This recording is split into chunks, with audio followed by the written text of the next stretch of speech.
રતનપર જમણી બાજુએ 1 કિલોમીટર અને અહીંયાથી સીધા રાજકોટ 106 કિલોમીટર.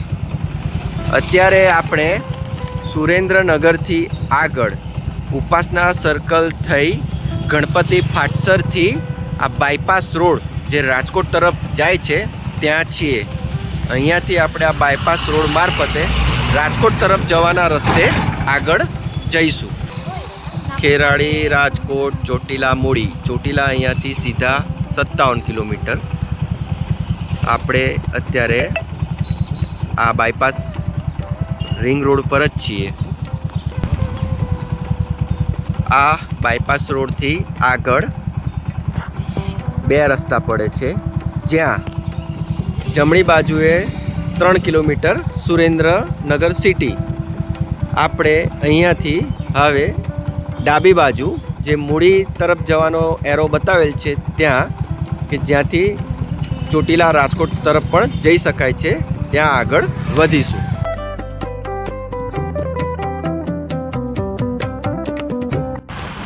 આ મેઇન હાઈવે નથી, આ સુરેન્દ્રનગર તરફથી ચોટીલા જવા તરફનો બીજો રસ્તો. આ જ રોડ પર ત્રિમંદિર આવેલું છે. લગભગ તે રસ્તેથી 1 જ કિલોમીટરનું અંતર કાપ્યા બાદ આ અત્યારે અમે મંદિર પર પહોંચી ગયા છે. આ જોઈ શકો છો, રોડની ટચોટચ જ આ મંદિર આવેલું છે. આ સામે ચોટીલા રાજકોટવાળો રસ્તો છે. અહીંયા સ્કૂટર, કાર પાર્કિંગની એવી વ્યવસ્થા પણ છે. તો ચાલો હવે આપણે મંદિર અંદર પ્રવેશ કરીએ. ઘણું મોટું વિશાળ મંદિર છે. મંદિરની આસપાસ તમે વિશાળ એવું પ્રાંગણ જોઈ શકો છો. અહીંયા દેખો, ઘણું સરસ મેદાન છે, ફુવારો છે અને આ સામે છે ત્રિમંદિર.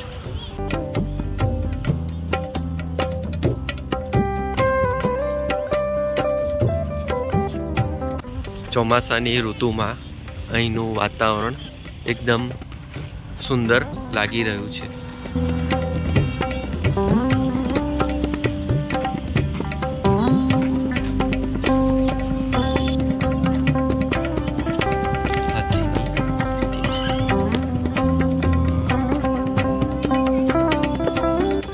બૂટ ચંપલ સ્ટેન્ડમાં ઉતારી હવે આપણે પગથિયા ચડી ભગવાનજીના દર્શન કરીએ.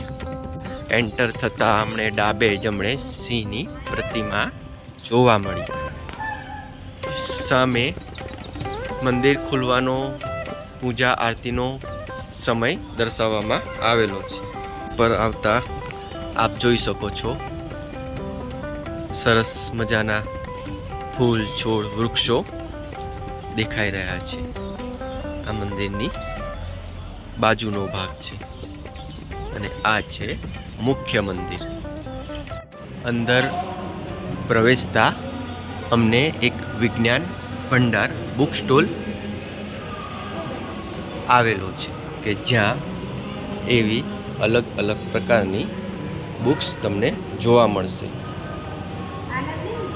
પાપ, પુણ્ય, ક્રોધ, દાન, ભોગવે એની ભૂલ, અથડામણ ટાળો, માનવ ધર્મ, ચિંતા, ભાવના સુધારે, ભવ ભવ, હું કોણ છું, ત્રિમંત્ર, ગુરુ શિષ્ય, પ્રેમ, પતિ પત્ની, દિવ્ય વ્યવહાર જેવી અનેકો જાણવા સમજવા લાયક એવી બુક સ્ટોલ આવેલી છે, જે આપ હાલ જોઈ રહ્યા છો.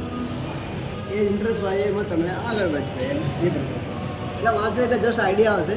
આમાં બધું ક્વેશ્ચન આન્સર છે અને આપણા જીવન વ્યવહારમાં જે ઉપયોગી થાય ને એ પ્રમાણે એટલે એ તમને વધારે આઈડિયા આવે. અહીંયા બુક સ્ટોલમાં એક દાદા ભગવાન પ્રવૃત્તિ આત્મ સાક્ષાત્કાર પામવા માટેનું સરળ અને સચોટ વિજ્ઞાન બુક્સ આપવામાં આવી વિનામૂલ્યે, કે જે તમને અત્યારે આપણે જે આ બધી બુક્સ બતાવી તેનું એક સચોટ અને સરળ માર્ગદર્શન આપવામાં આવેલું છે કે તમે અહીંયાથી આ બુકથી શરૂઆત કરી શકો.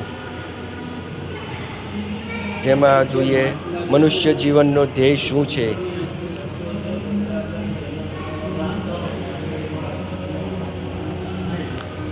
હું અને ઓળખાણ કેવી રીતે, અંદર થતાં અમને દાદા ભગવાનજીના પહેલા દર્શન થયા. પર પૂજ્ય નિરૂમાજી, અહીંયા પદ્માદેવીજી, ગણપતિજી અને હનુમાનજી સાથે એવા શ્રી પાર્વતી દેવીજી અને ભોલેનાથજીના શિવલિંગના અદ્ભુત દર્શન થઈ રહ્યા છે.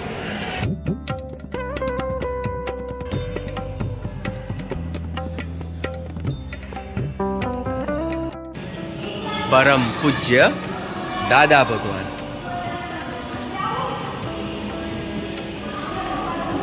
અહીંયા મંદિરની આસપાસ એવા ઘણા બધા ભગવાનની સુંદર પ્રતિમાઓ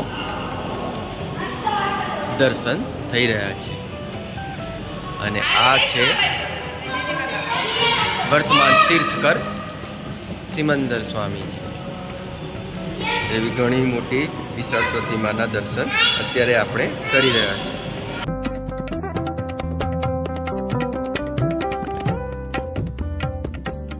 દાદા ભગવાન. અને અત્યારે આપણે શ્રી ચામુંડા માતાજી, ચક્રેશ્વરી દેવી, અંબાજી માતાજી, ભદ્રકાળી દેવી અને આ છે રણછોડરાયજી અને તિરુપતિ બાલાજી ભગવાન. આજે જન્માષ્ટમીનો તહેવાર હોય, મંદિરને સરસ સજાવવામાં આવેલું છે. આપ જોઈ રહ્યા છો.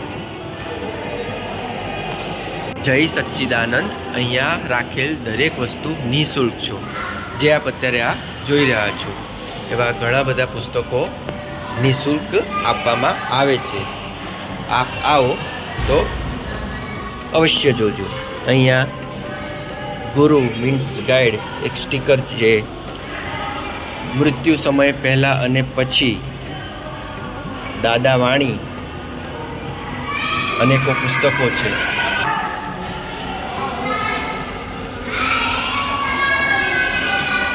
આત્મ સાક્ષાત્કાર જે આપણે અગાઉ જોયું હતું. ચિંતા,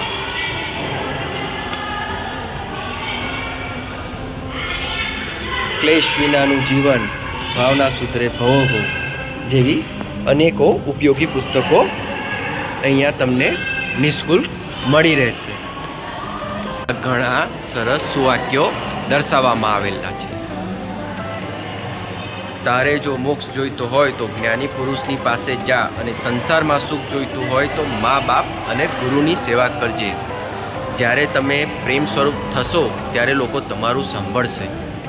કોઈને અક્કલ વગર ન કહો, એ તમારી અક્કલ પર અંતરાય પડ્યો. પ્રેમ એનું નામ કે કોઈનો દોષ ના દેખાય, પ્રેમમાં અપેક્ષા ના હોય. એવા ઘણા બધા દાદા ભગવાનજીના સરસ વાક્યો અહીંયા લખવામાં આવેલા છે. કોઈની સાથે ક્યારે પણ અથડામણમાં ના ઉતરશો. આ મોક્ષે જવાની મોટી ચાવી છે. જ્ઞાની પુરુષ મળે તો મોક્ષ હથેળીમાં છે, અને ના મળે તો કરોડો અવતારે ઠેકાણું ના પડે. ભગવાન તમારો ઉપરી નથી, ભગવાન તમારું સ્વરૂપ છે. જન્મ મરણ આત્માના નથી, એ તો અહંકારના છે. આત્મા તો કાયમી વસ્તુ છે. કોઈને છંછેડીને ક્યારેય મોક્ષ ના જવાય. કોઈ આપણને છંછેડે તો શાંતિ રાખવી. છંછેડિયાનો બદલો લેવા જઈએ તો મોક્ષ ગયો. મતભેદ પડે ત્યાં આપણી જ ભૂલ છે એમ માનીશું ત્યારે આ જગતનો છેડો ઉતરશે. કુસંગના ડાઘ લાખો અવતાર સુધી જતા નથી, તેથી જ અમે તેમને સત્સંગમાં બેસી રહી. સરસ. ઘણા બધા દર્શનાર્થીઓ હાલ આ જન્માષ્ટમીના તહેવારે અમને દર્શન કરતા જોવા મળ્યા. મંદિરની જમણી બાજુએ બહાર નીકળતા શ્રી સાંઈ બાબાજીનું પણ મંદિર દર્શન આપણે કરીશું.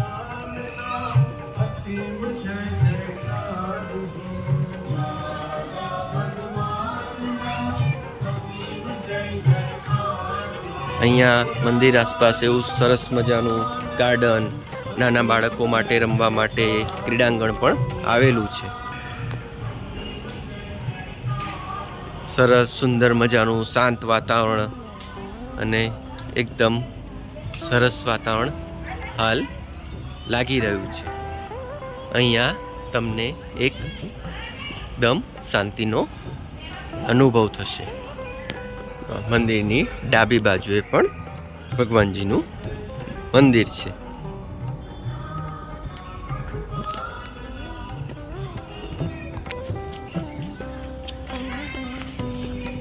હવે આપણે મંદિરની બહાર આવી ગયા છે. અહીંયા મંદિરની પાછળ પણ એવું ઘણી વસ્તુ છે, તો ચાલો આપણે ત્યાં આગળ જઈ જોઈએ. અહીંયા ફોક્સ મૂકેલા છે. લગભગ રાત્રે આ મંદિરને સુંદર લાઇટોથી સજાવવામાં આવતું હશે. ઓહો,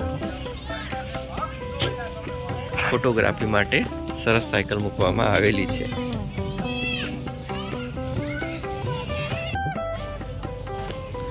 મંદિર ઓફિસ છે.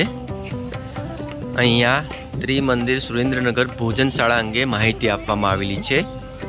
અહીંયા ભોજન માટે સવારે અને બપોરે 8:30 થી 11 અને 3 થી 6 જેના પાસની કિંમત દર્શાવેલી છે. ભોજન પાસ કેન્ટીન એરો મારેલ છે ત્યાં છે, અને ત્યાં જતા રસ્તામાં બાળકોને રમવા માટેનું ક્રીડાંગણ છે. આ છે મંદિર. ઘણું એવું મોટું ભવ્ય મંદિર છે. આવા જ મંદિરના આપણે એક વડોદરામાં આવેલા ત્રિમંદિર કે જે વડોદરાથી પોર ગામે આવેલું છે, અને અન્ય અમદાવાદમાં અડાલજ પાસે આવેલું છે. આપણે આપણી ચેનલના વિડીયોમાં આ મંદિરની પણ મુલાકાત લીધી હતી. તમે જો એ મંદિરનો વિડીયો જોયો ન હોય તો વિડીયો લિંક ચેનલ ડિસ્ક્રિપ્શનમાં આપવામાં આવેલી છે, તો તમે જરૂરથી જોજો. તમને એ મંદિરના દર્શન કરવાની પણ ખૂબ જ મજા આવશે.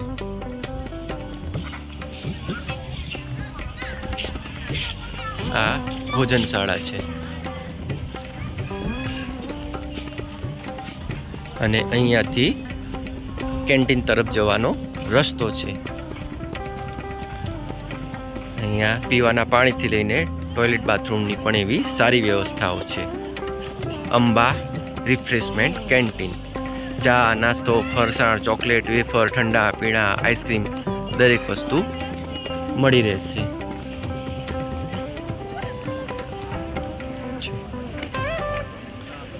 ઘણા મોટા એરિયામાં આ મંદિર ફેલાયેલું છે.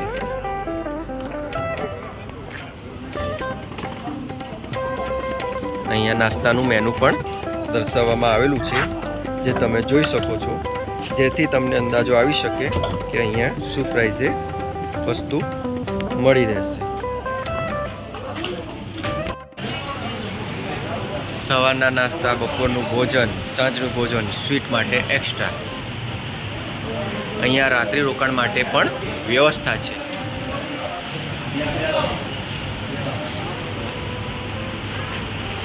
તમારે અહીંયાથી ટોકન લેવાનું રહેશે.